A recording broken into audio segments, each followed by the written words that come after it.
Saudi अरब में IT कंपनियों की सबसे बड़ी बैनुल-अक़वामी नुमाइश का आगाज हो गया, जिसमें दुनिया भर की आईटी कंपनियों समेत पाकिस्तान से भी कंपनियों ने अपने स्टॉल लगाए हैं।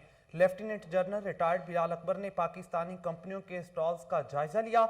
इस हवाले से उनका क्या कहना था, आइए जानते हैं।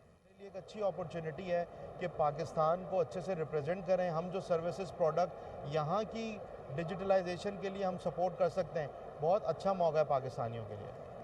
और ये एक बहुत बड़ी पेशरफ्त है और क्रेडिट जाता है trade development authority of Pakistan, Pasha Pakistan software export board को, जिन्होंने जो ट्रेड मिशन रियाद है उनके कहने पर सऊदी अरब को फोकस किया है।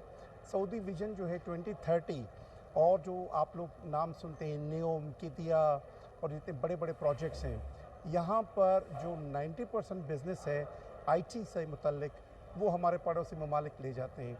ये पाकिस्तान पहली दफ़ा इन बिग वे आया है एंड आई एम श्योर कि ये यहाँ पर इस सारी चीज़ को बिज़नेस लेने के हवाले से अपनी एफ़र्ट्स करेंगे। और इस रीजन में एक बड़ी आईटी की एग्जीबिशन है जो हो रही है, इसमें 90 मुल्कों से ज़्यादा 90 मुल्कों से कंपनीज आई हैं पार्टिसिपेट करने के लिए।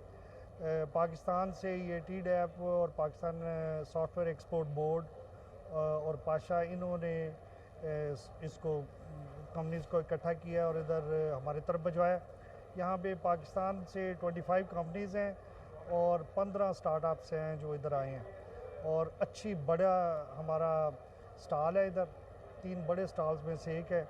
और मुझे उम्मीद है इंशाल्लाह ये जो इतनी बड़ी हमारी नेशनल लेवल पे एफर्ट हुई है गवर्नमेंट ऑफ पाकिस्तान की तरफ से, जो ये भिजवाया गया है और जो स्टॉल है और जो जिस तरीके से दुनिया आ रही है स्टॉल पे, इंशाल्लाह ये पाकिस्तान को बहुत अच्छा रिप्रेजेंट करके जाएंगे और पाकिस्तान